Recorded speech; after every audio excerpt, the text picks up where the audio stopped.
Jim, welcome to the show. Looking forward to Jens, have you. thank you for having me. I'm excited to speak with you. So, Human Innovation podcast. And I haven't done a podcast for a long time, at least not in this style. So, we are live for those that are listening to the recording. So, we might get a couple of questions from the audience in between. And that's just information for those of you that are listening to the recording. And we are kind of like looking at the questions in between. Sounds Jim, good. let's get into it. So tell us a little bit about yourself. And I want to start with a question that triggers us to get at least into one direction. One of the things I'm super interested to explore is getting how you got to playing a guitar.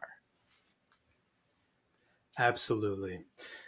I am the youngest of 6 children in a very musical family. And so my earliest memories revolve around music. So I grew up around instruments. I was very fortunate to grow up in such a musical household where I had access to instruments just lying about the house, laying around. There's a guitar over here on the couch. There's a drum set in the basement. Here's a microphone sitting on one of the TV dining trays. And when I was in third grade, I distinctly remember my brother Tom's band would be performing at a local music venue once a month. And if I got my homework done on time, Jens, then my parents would let me go with them to see them play. And just from the very first chord that band hit and the drums came in and the singer starts singing, I was absolutely captivated. Music just inspired a level of imagination and creativity the way nothing else would. No action figures or whatever else a 9-year-old does for fun, right? And funny enough, there was one instrument that spoke to me like no other. There was one instrument that just, let's forgive me, I always have guitars lying around this house as well. That's One good. instrument that just did it for me. And that instrument was actually the drums. But my brother Tony, another one of my older brothers, was a guitarist. And he said, "No, Jimmy, you should try out the guitar first, because the guitar, especially an electric guitar that's unplugged, you can play it so quietly. So quiet that mom and dad will never notice you playing and practicing way past your bedtime." And so you can't really do the same thing with the drums. So that actually was what started me on guitar. And then the guitar, I connected with the guitar instantaneously. And that was a little over 30 years ago, and it's never really looked back from there. So did you then get your first guitar straight away from your parents, or how did that happen? That you got into it? When I started taking guitar lessons shortly after I turned 11 years old, that same brother who recommended I try guitar first, he loaned me one of his guitars. He had since built up a bit of a collection of guitars. So I started taking guitar lessons on his guitar, and I did enough chores around the house to purchase my first guitar, maybe around the first 3 or 4 months after I started taking lessons. And then I bought my first couple of serious guitars when I was 16 and 17 years old, when I was working at fast food restaurants and was an umpire for the local Little League baseball league and that kind of stuff. Nice. So then you have been in high school, and what got you into studying professional music and going down the rabbit hole of being a professional musician and not being a doctor or working on construction sites? Yeah. So I continued the more I played guitar, the longer I played, I just grew to love it more and more. I was very much into athletics in junior high until about 8th grade, till about I was 14. And I still am, but I decided at that early age of 14 to just focus entirely on guitar as my one extracurricular activity. And I played in bands throughout high school, and after high school, I started at a junior college near where my parents' house was, because I wasn't sure exactly what I wanted. I knew I wanted to do something with music, but I didn't know what that looked like.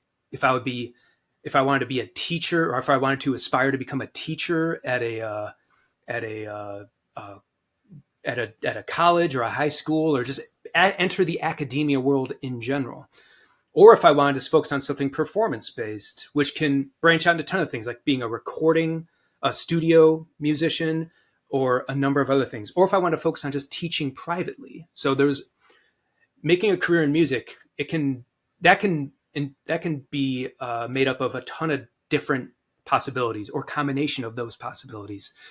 So going back to your question here, I needed to fill in some extra credits in when I was attending the junior college, and they offered jazz guitar and classical guitar. And I originally was trying to make it as for jazz guitar, because I was already playing uh, electric and acoustic steel string guitars with a pick, and that same performance style, mostly playing electric guitar with a pick. That's the most common way of playing and performing jazz guitar. So I figured it was a natural transition. In my 2 years at junior college, when I was getting my associate's in music degree, the last 3 months I ended up tacking on.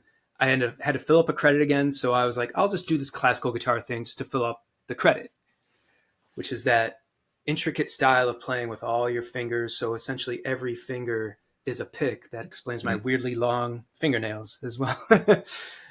And since I had gotten a little bit of experience playing classical guitar, I had already scheduled jazz guitar auditions for music schools, getting to the next level of music school within the Chicagoland area where I lived. And then I ended up calling them and say, hey, can I just tack on a classical guitar audition while I'm there? Because why not?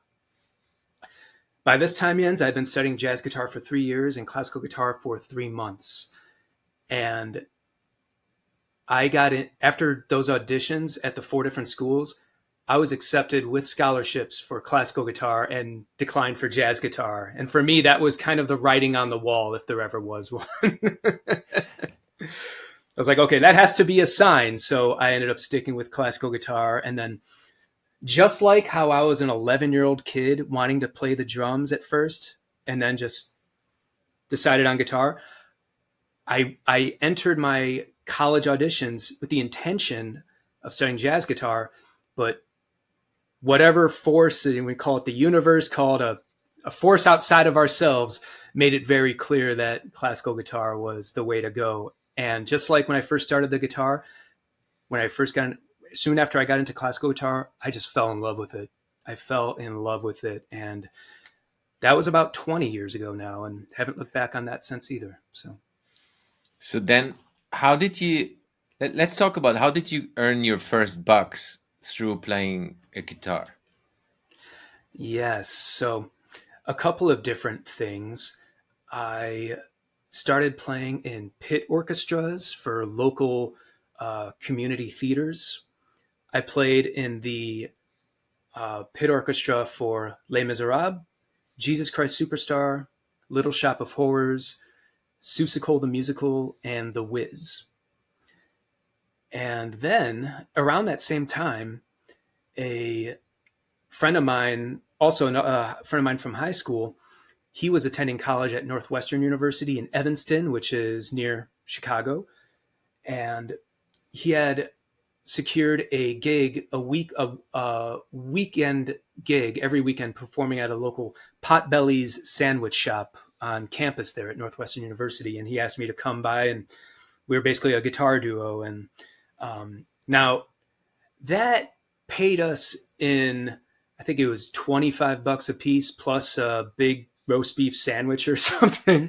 But we were able to solicit tips as well. So that's where I started. We all have to start somewhere. And it really wasn't until I graduated college that I started earning more solo classical guitar bookings that paid as well. Yeah. So one of the things we have talked outside of the recording is being on stage, and I've seen like a couple of videos of you obviously being on stage. How was it for you to, one thing is sitting in the pit and playing the guitar where nobody sees you, at least that's what I'm guessing, to Exactly. then getting on stage and being seen from the whole audience, and then even for you being alone on stage. That right there was the big differentiator, Jens.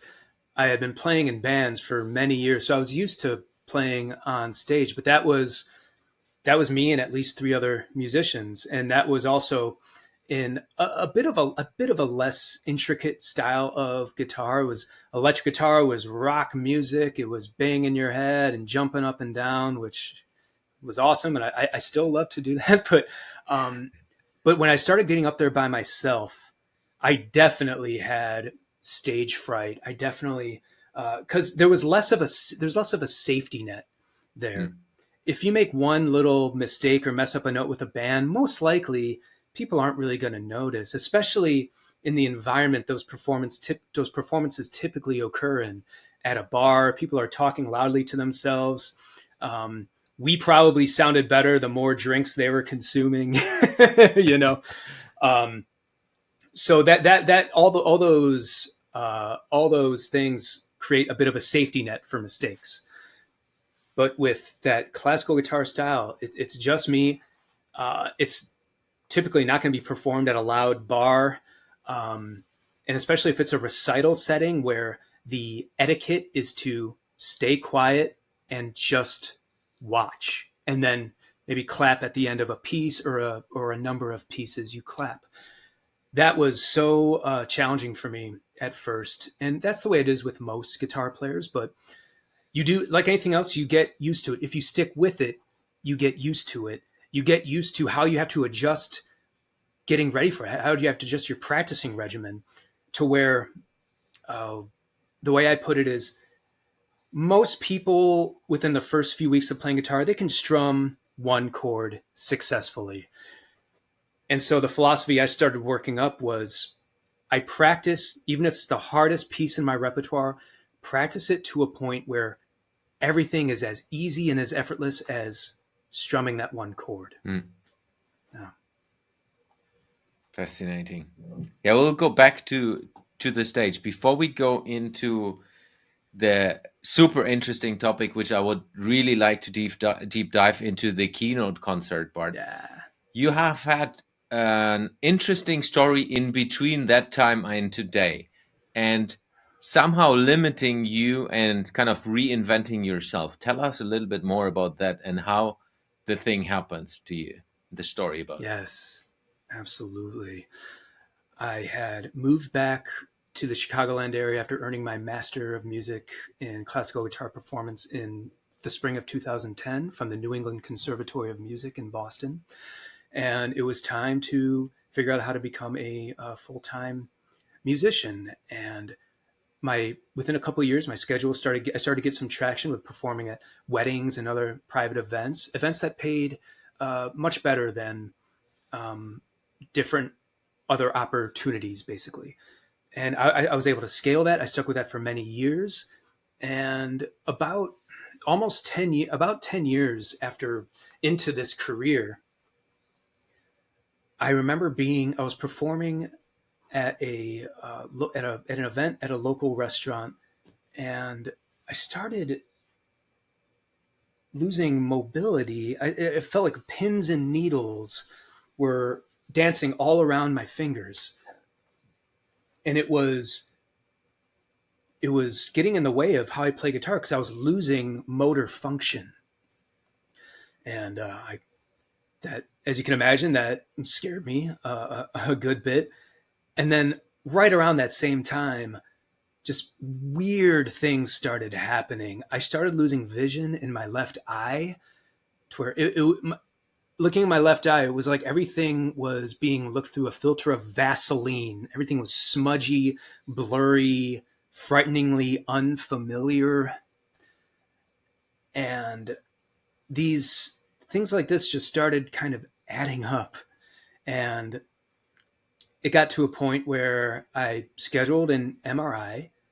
And then in spring of 2022, this was actually on the day of my 38th birthday, I was diagnosed with multiple sclerosis.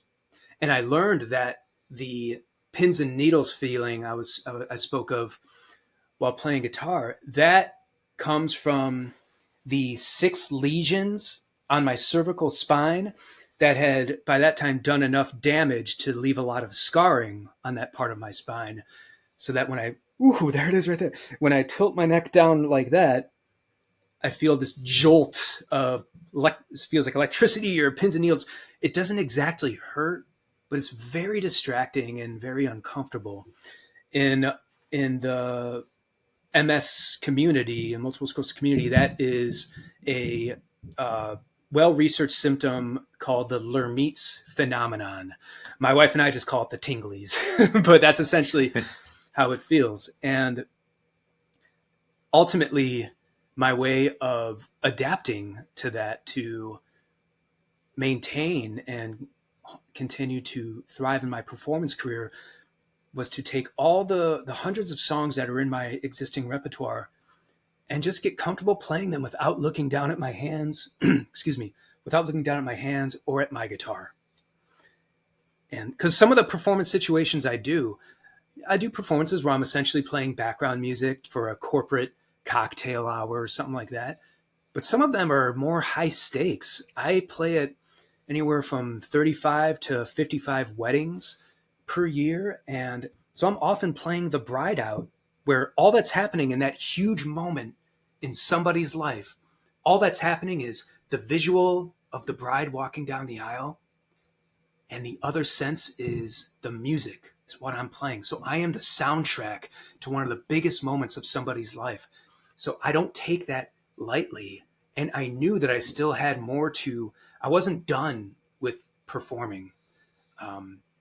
So it was imperative and incumbent upon me to adapt to this curveball that life threw me. And that was the way of adapting, just playing no-look guitar, essentially. And it's going well. I'm 2 years into it now, and it's feeling more comfortable every day. Yeah.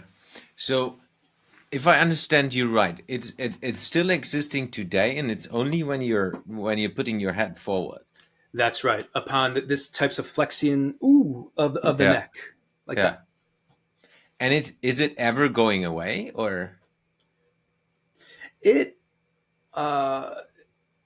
probably isn't going away. There is no.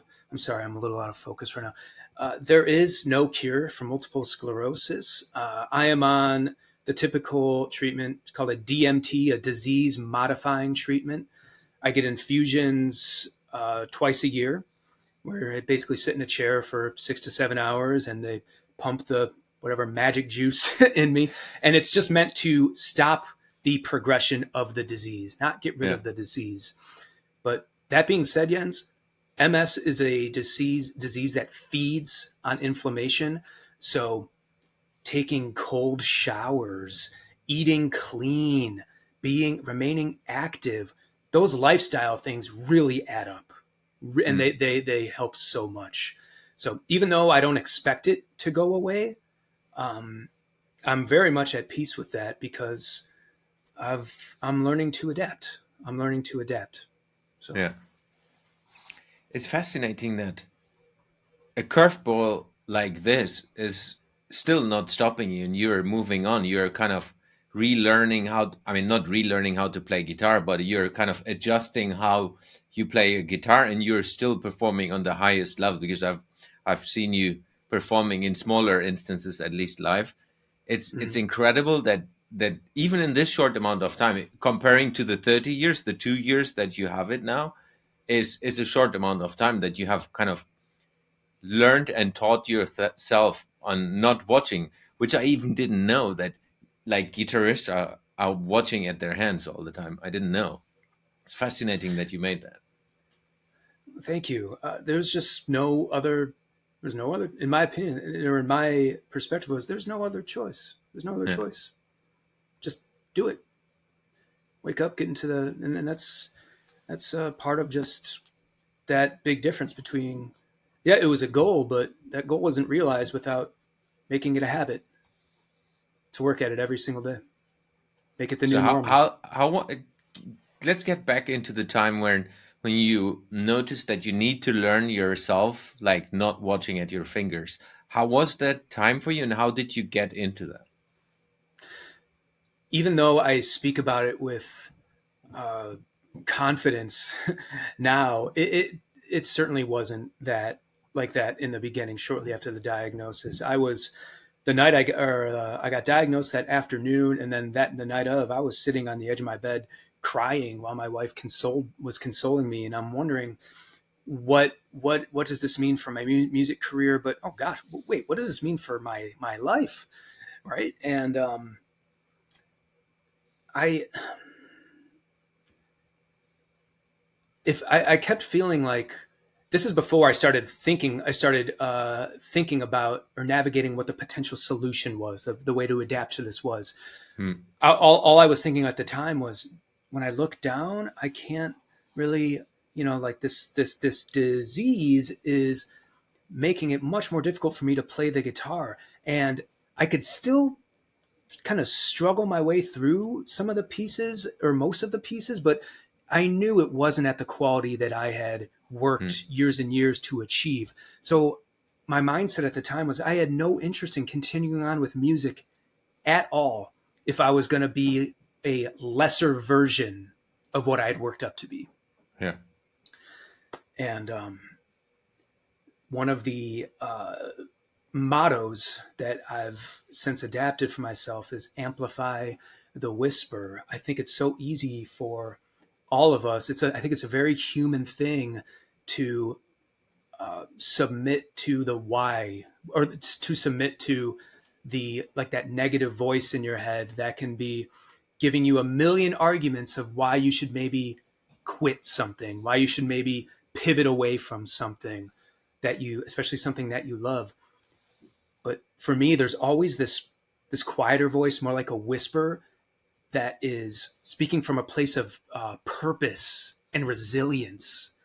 And I've when I was one of the nights shortly after I was diagnosed, when I'm just laying awake at night thinking about what the next version of me is gonna look like, that whisper comes in, like, you know, you love this.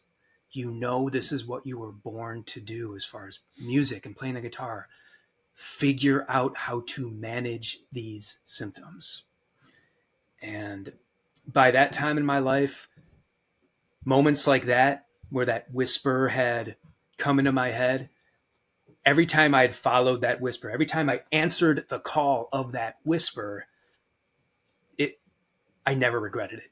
It led to good things. So I figured, okay, if I've learned anything at this point in my life, I shouldn't quit yet. I should give this a shot and see what happens. And yeah, that's how it ultimately came around to working on managing the symptoms and adapting my performance style. Let's get into keynote concerts before we go into how you do it and what it is, or not mainly how you do it. It's like, tell us, what is a keynote concert for those that have never heard about a keynote concert, like I first time when we met, like, what is that? I was thinking what it is, but I have no idea. Yeah, Tell us. absolutely. A keynote concert, we'll talk about in the context of a 1 hour program. There'll be three stories intermingled with three musical performances. And the musical performances will be music that is very much related to or in context with each story. So, story, performance, story, performance, story, performance. And it is meant to be mostly a motivational speech, in which, in my case, I'm demonstrating what the things that we've already spoken about, like how I've had to adapt to playing guitar, how I've this and that. I'm basically demonstrating that out loud. Hmm. and trying to be a living, breathing example of you can do this. And so that's the general format of a keynote concert: 3 stories, 3 musical performances, and then there's crowd engagement throughout. There's certainly the content portion that will be that much more specific to whatever theme of the keynote is, whether it's at uh, a conference designed around adapting to artificial intelligence, etc. So Yeah, that's interesting. How was it for you? I guess at least the music part was the easy thing. It was more the other part which you have not done so much on stage at least, I guess. How was that? so that's really interesting because I immediately felt drawn to the whole, once I even became aware of the very concept of keynote concerts, it just resonated with me right away. I have never I had never done formal public speaking performances or engagements or programs.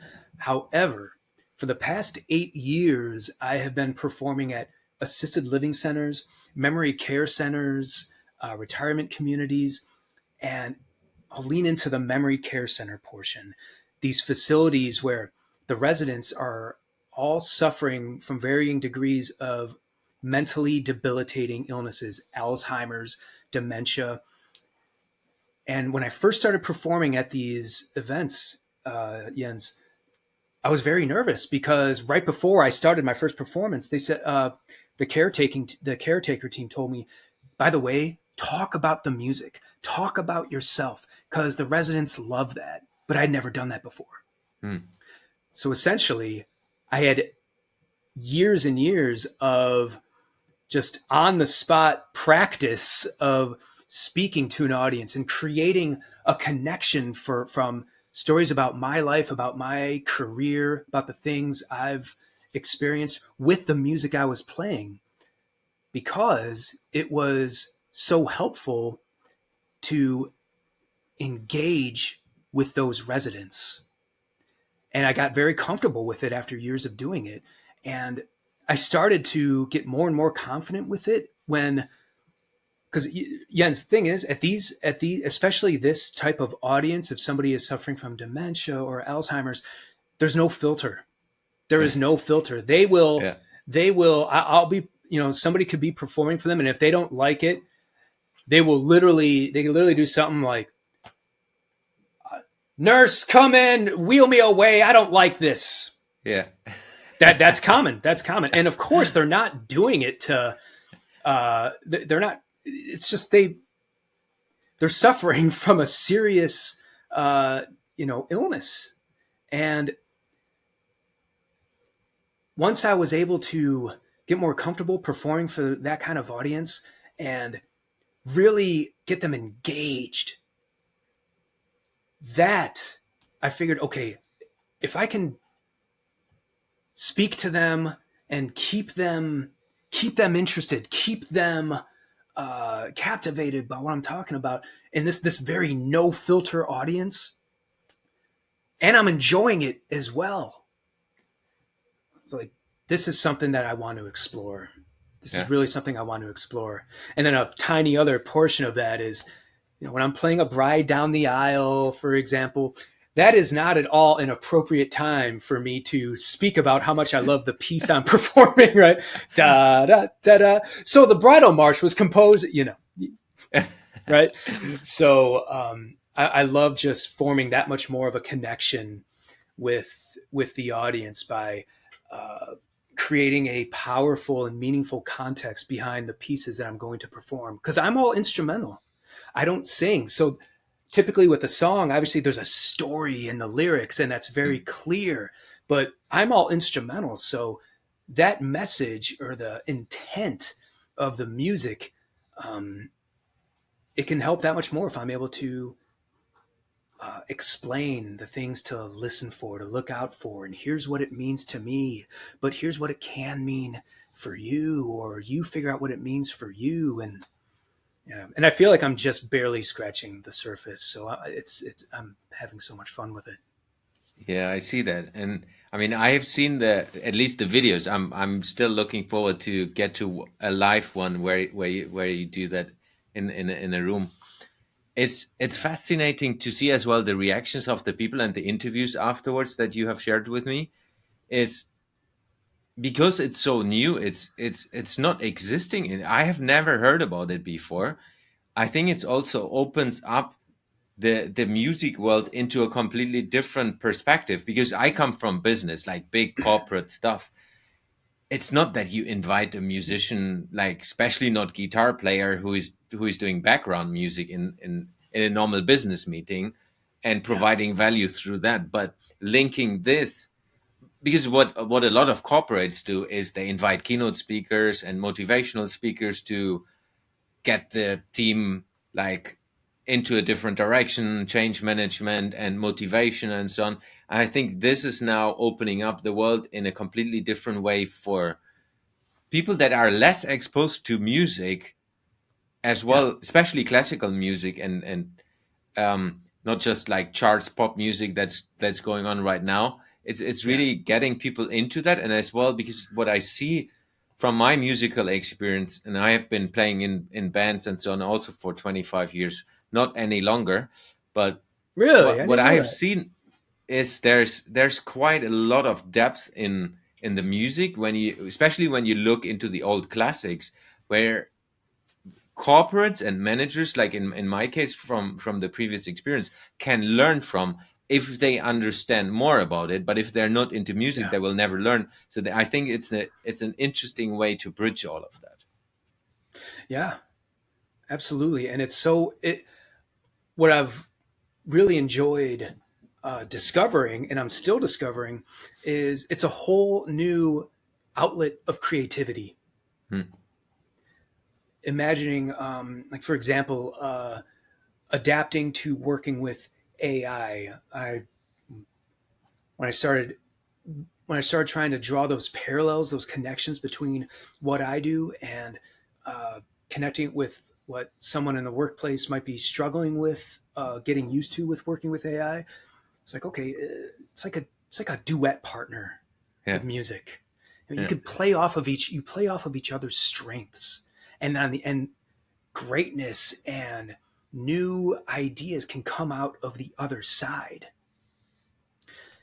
And so that it's a whole new outlet of creativity in that regard. And that's just one small example. And Jens, this is something I just started thinking about shortly before our call here.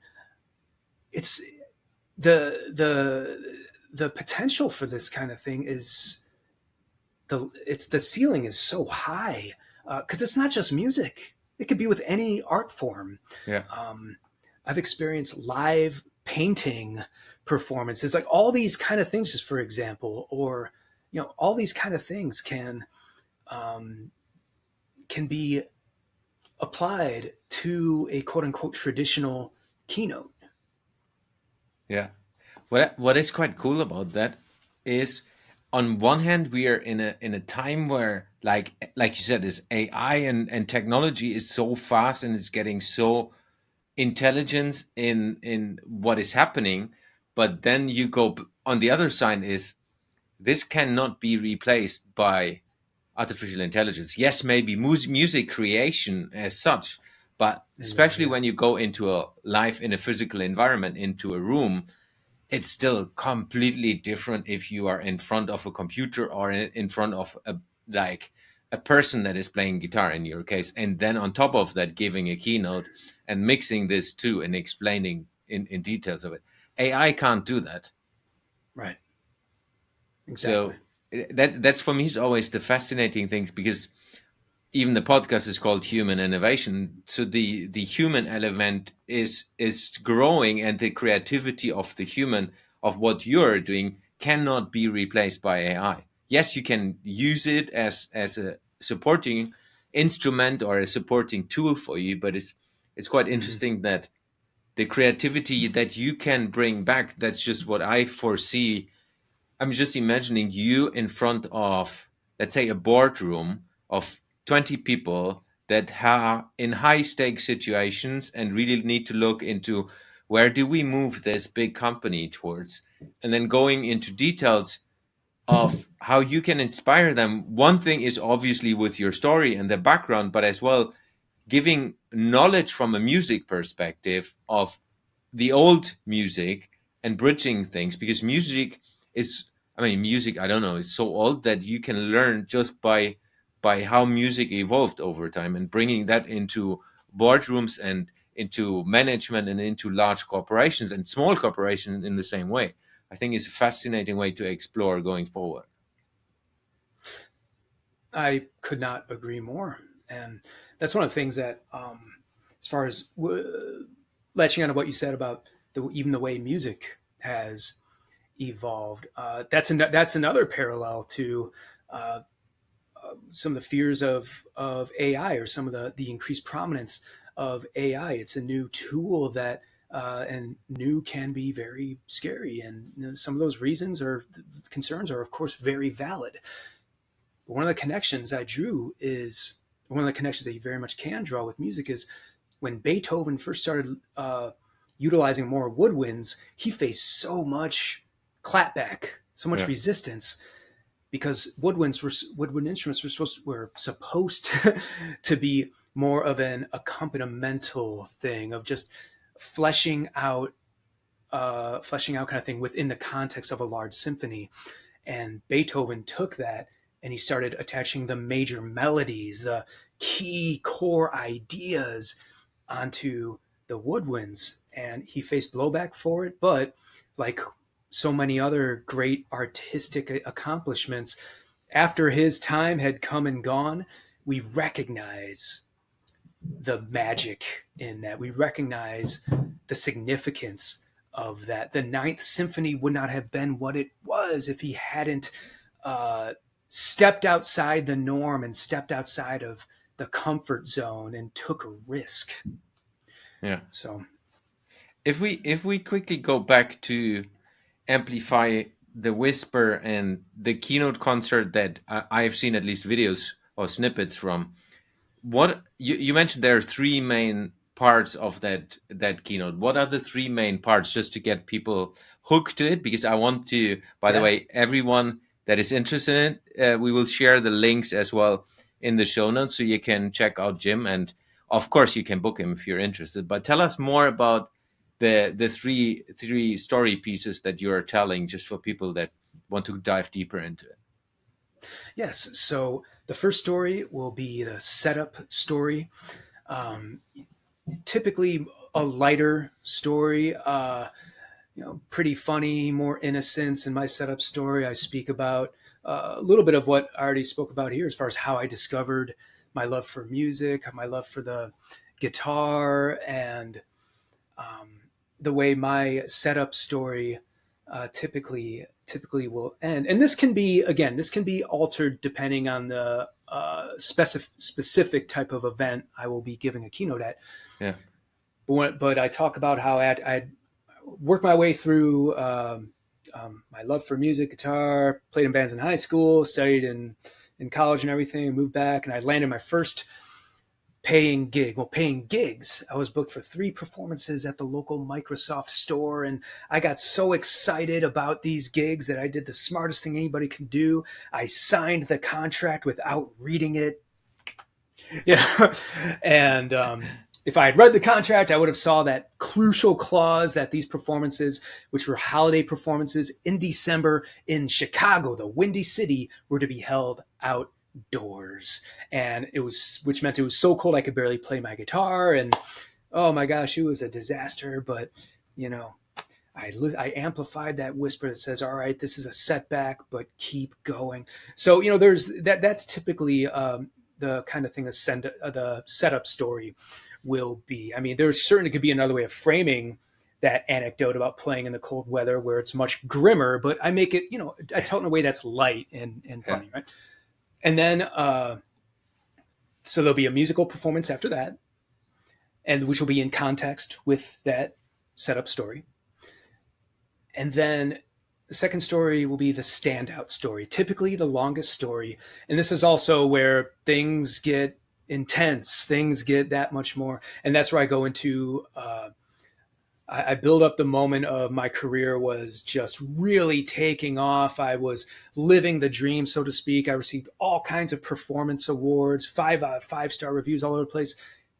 But then something weird happened. I started losing vision in my left eye. And so I lead into the MS story. And then at the end of that standout story, what really makes it stand out is you build up how good things were going so that that huge curveball is that much more impactful. But it ends in triumph. And the way my standout story ends in triumph is 584 days after I was diagnosed with this incurable autoimmune disease, I ran my first ever marathon. I crossed that finish line. And then there's a musical performance that is, once again, in context with all of that. And then finally, the third story will be the send-off story. It'll encapsulate what I've learned. I always start my send-off story very light. Again, I really like to start it with some name that tune. So, ladies and gentlemen, for the past 40 years, I've talked about my challenges, but now it's time for me to challenge you to a game of name that tune. And it's a way of me to just reconnecting with some of the most basic. Name that tune is just a basic example of the power of music. How as much as even 1, 2, 3 notes can connect us right back to music, and by proxy connect us with the memories we have of that particular song, where we were, who we were with, what was going on in our lives. I'm sorry, I really like music and I get into it. And then also, so that's how I like to kick off my send-off story. And so I'll talk about, summarize the things I've learned from this, how the ways in which I'm excited to continue to proceed further with all these experiences I've had, what I've learned from them. And that's also where the content section will come into play. Like, here are the 5 ways you can amplify your whisper, for example. So, and then once again, of course, end it with a musical performance that I liken it to like the recessional at a wedding. For the first time, Mr. and Mrs. people are clapping, they're cheering, and then the music's not going to be some minor key Baroque piece, right? It's going to be uplifting and jubilant. And so same thing with the music in the send-off story. It's an uplifting, jubilant piece. And so that's the way you kind of put a bow and wrap up that keynote concert experience. Nice. Yes. It's a fascinating concept, and yeah, we'll definitely. I'm trying to figure out how we maybe can do something for the audiences of the podcast in the future, like you did with the 5-minute keynote thing. Maybe we can do something like that in the future as well to see if we get an online version of that. That would be fun to test. Pure innovation, as always, with me. Very inspiring, my friend. So leading us home, would love to get to know how can people connect to you? So how can people reach out to you? Where can people find you? Yes. My name, Jim Perona, jimperona.com. And actually in the process, in the next, I would say 2 to 3 weeks at the most, you can reach me through my current website. We're in the process of building a new website that will reflect the keynote concerts. Right now, my website is almost entirely performance-based, and you can still contact me through there. And in the next couple weeks, again, 2 to 3 weeks, a new website's going to go up that will tell and speak to my keynote concerts and that whole experience, what you can expect from those. Still find out about my performance side and also the author side of me as well. So my long-winded answer, jimperona.com, which will take on a different form and a different aesthetic within the next few weeks. Yeah, and still the old version is still amazing. I have shared it with my mom during Christmas, like I said to you as well, because they're amazing guitar musical pieces on it which are unusual. I'm not saying more, figure it out yourself. For everyone who is interested, check out jimperona.com. Last question, Jim. What Yes. stage do you want to perform in 2026? For years, Jens, the answer to that would have been Carnegie Hall or the Red Rocks in Colorado or any of the amazing stages throughout the world. But now, the stage I want to perform on wouldn't even need to be a stage. I want to perform, it would be the audience specifically instead of the stage. I want to perform for an audience, for people who are in any way like me when I was at a very impressionable age and I didn't really have much of a passion to sink my teeth into. But once I was exposed to music, that had such a profound effect on me. And it ended up having the most profound effect on my entire life. So rather than a specific stage, I would just love to perform in front of an audience, no matter how small or big, of people who are still impressionable to any degree, who could potentially be inspired or be moved or open themselves up to the power of live music. Beautiful. Jim, thank you very much for joining me live this evening, or for you, lunchtime. Looking forward to connect further, and I'm really looking forward to see you live one day with a keynote concert. Thank you very much for joining me on the show. Honored to be here, Jens. Thank you so much.